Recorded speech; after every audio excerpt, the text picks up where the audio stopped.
Olá pessoal, sejam todos bem-vindos à nossa aula de número 12. Hoje nós vamos tratar do instituto chamado concurso de pessoas. Alguns crimes podem ser praticados por uma ou mais pessoas. Quando praticados por mais de uma pessoa, nós estamos diante do concurso de pessoas.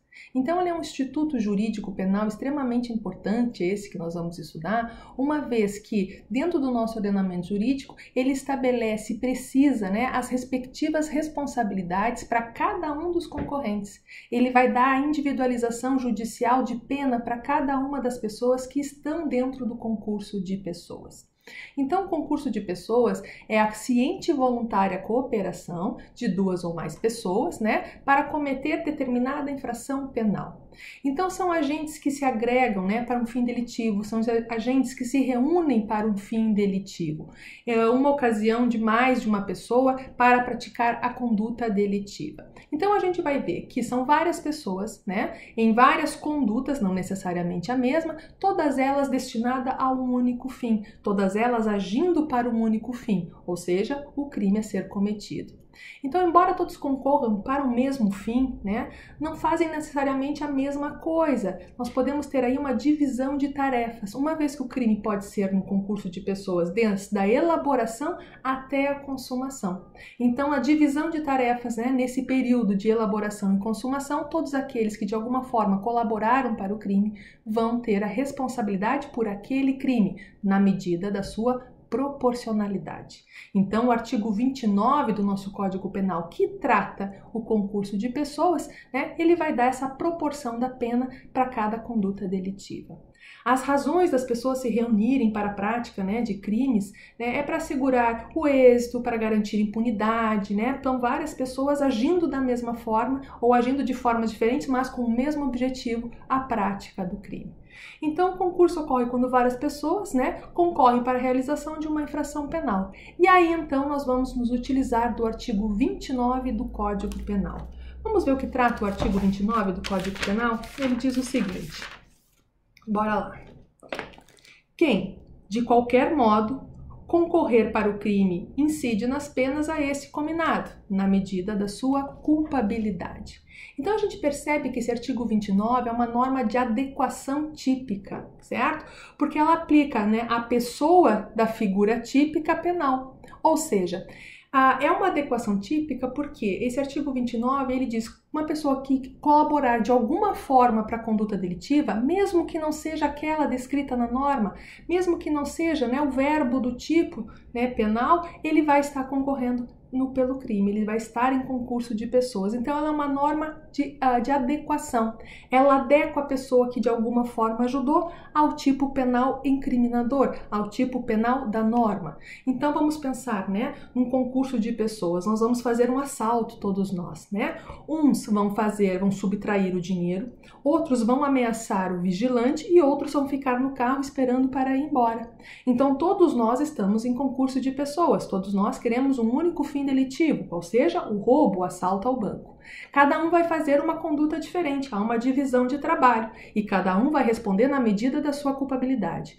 No entanto, o tipo penal roubo diz subtrair coisa alheia móvel, mediante violência ou grave ameaça. Ok, uma pessoa praticou a violência ou grave ameaça, outra subtraiu coisa alheia móvel e aquele que estava no carro. Percebam que o artigo 29, ele traz essa pessoa que estava no carro para esse tipo penal do crime de roubo, porque ele diz: quem, de qualquer modo, concorrer para o crime, incide nas penas desse crime, mas na medida da sua proporcionalidade. Então, ele vai adequar todas as ações de todas as pessoas que concorreram para a conduta delitiva ao tipo penal incriminador. Então, aqui nós podemos dizer que ele atribui relevância à conduta que, apesar de não ser aquela da figura típica, aquela incriminadora do tipo penal, vão se adequar ao artigo do tipo penal. Esse dispositivo pode ser até uma norma penal incriminadora, podem fazer as condutas que estão descritas nas normas, mas podem fazer condutas diferentes. Basta nós sabermos se está consciente, voluntariamente cooperando para essa conduta delitiva, ele estará em concurso de pessoas. O Código de 1940, quando foi feito, utilizava a terminologia coautoria para definir qualquer tipo de concurso de pessoas. Todo mundo era coautor. Era uma denominação de espécie de gênero, todo mundo era coautor. No entanto, em 1984, com a reforma da parte geral do nosso Código Penal, houve essa mudança e instituiu a denominação concurso de pessoas. Agora, nós não somos todos coautores de crimes. Nós temos autores, nós temos coautores e nós temos partícipes. Ou seja, todo aquele que concorrer para a conduta delitiva responderá por essa, na medida da sua proporcionalidade. Quando a gente fala em concurso de pessoas, nós temos uma teoria sobre o concurso de pessoas. A teoria do concurso de pessoas existem três, para variar. A primeira é a pluralista. A pluralista diz o seguinte: cada pessoa corresponde a uma conduta própria, ou seja, não cabe participação, não cabe coautoria, cada um corresponde à sua conduta. Então, a sua conduta tem que estar prevista na norma, por isso que ela é pluralista, várias condutas. Cada um corresponde a uma conduta. Não tem participação, não tem coautoria. Cada um vai responder pela conduta que fez. Essa não é adotada pelo nosso Código Penal. A segunda teoria é a dualista. Na teoria dualista, entende-se que existe dois crimes, a do autor e a do partícipe. O autor ele vai desenvolver a conduta e o partícipe vai desenvolver a conduta secundária. Também não é nosso código também não adota esse tipo de teoria.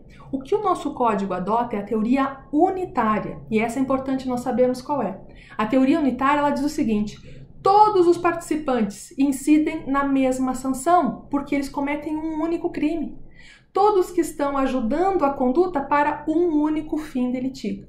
Ou seja, nós vamos adequar a dosagem da pena de acordo com a efetiva participação de cada um. Mas, no artigo 29, que adota a teoria unitária, diz: todos vão responder pelo único crime. Vamos voltar ao artigo 29 e ver como é que a gente identifica essa teoria unitária? Diz o seguinte: quem, de qualquer modo, concorrer para o crime, incide nas penas desta cominada. Então, para quem ajudar no crime de roubo, vai responder por roubo. Agora, se ele vai ser autor, se ele vai ser coautor ou vai ser partícipe, aí vai ter uma questão da medida, da dosagem da pena, mas é um crime só. Por isso que nós temos a teoria unitária. O concurso de pessoas ele ainda pode ser dividido de duas formas. O concurso de pessoas ele pode ser eventual ou necessário, certo? Vamos ver o que é o concurso de pessoas eventual.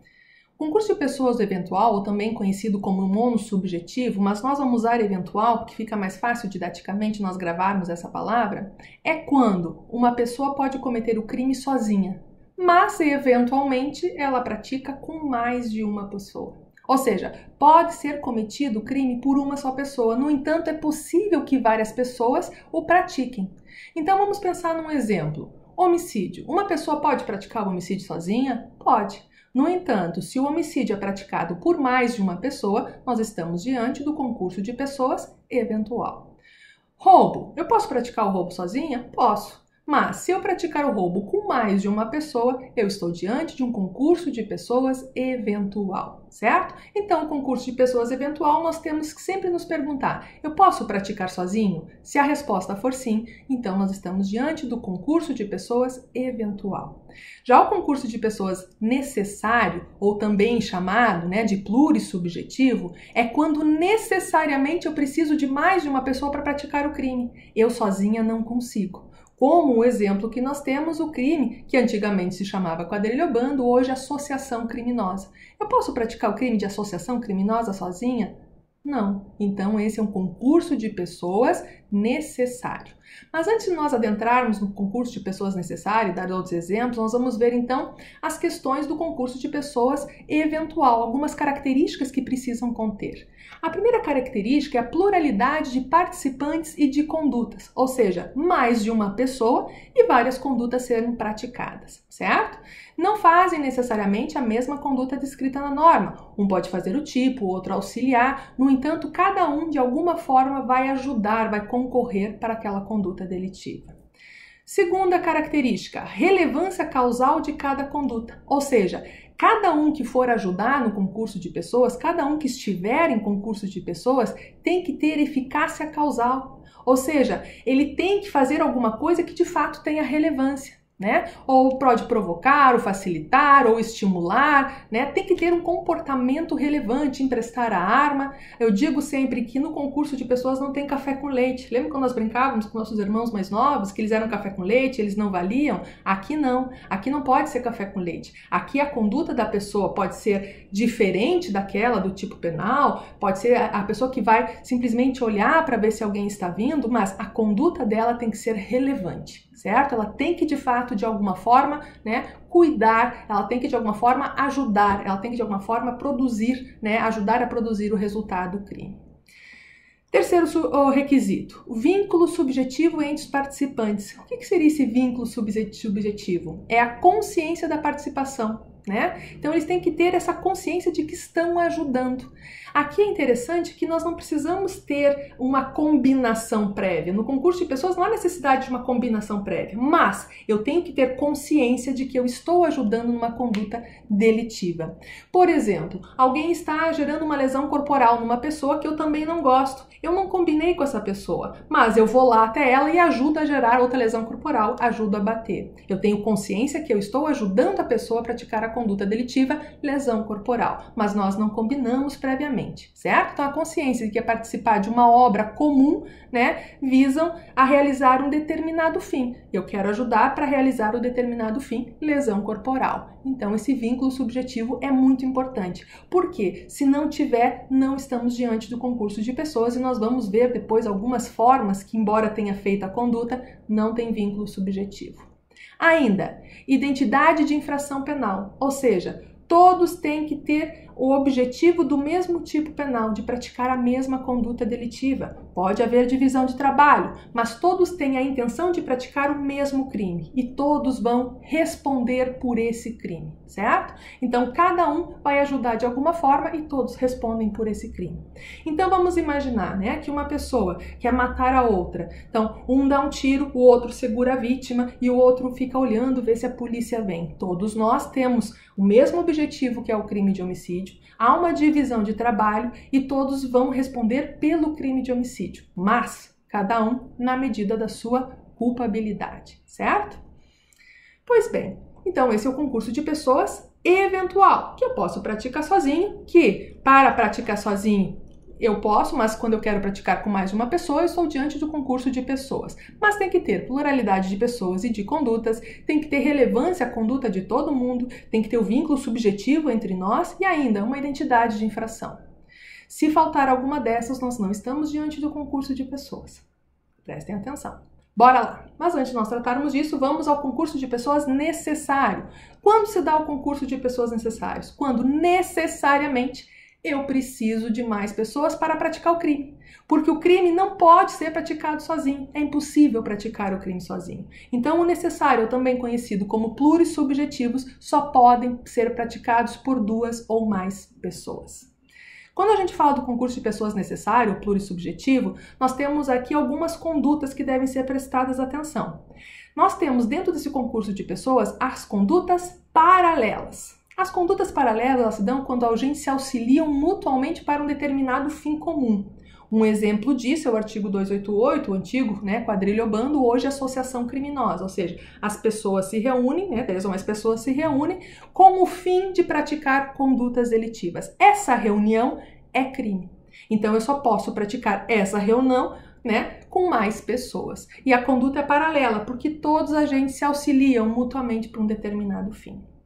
Outro concurso de pessoas que nós temos são condutas, né, convergentes, ou seja, as pessoas se encontram e disso converge um crime. Ou seja, essa conduta convergente, né, é quando desse encontro gera o resultado criminal. Um exemplo, corrupção passiva. Eu posso praticar o crime de corrupção passiva sozinha? Chego lá, seu guarda, sim, eu aceito, né? Não tem como. Eu preciso do corruptor ativo. Ou seja, o encontro do corruptor ativo e passivo, desse encontro, converge para as condutas delitivas, certo? E ainda o último tipo de conduta são as contrapostas. Contrapostas é uma contra a outra. Ou seja, desse encontro, uma contra a outra gera conduta criminal. Um exemplo que nós temos é o crime de rixa, do artigo 137 do Código Penal, quando tem aquela briga generalizada um contra o outro. Ou seja, eu posso praticar o crime de rixa sozinho? Não, eu preciso de mais pessoas. Mas essas condutas, elas são contrapostas, porque é um contra o outro, certo? Então, dentro do concurso de pessoas, nós vamos ter ou ele eventual ou ele necessário. E a pergunta que se faz, posso praticar sozinho? E aí a gente vai ter a resposta desse concurso de pessoas.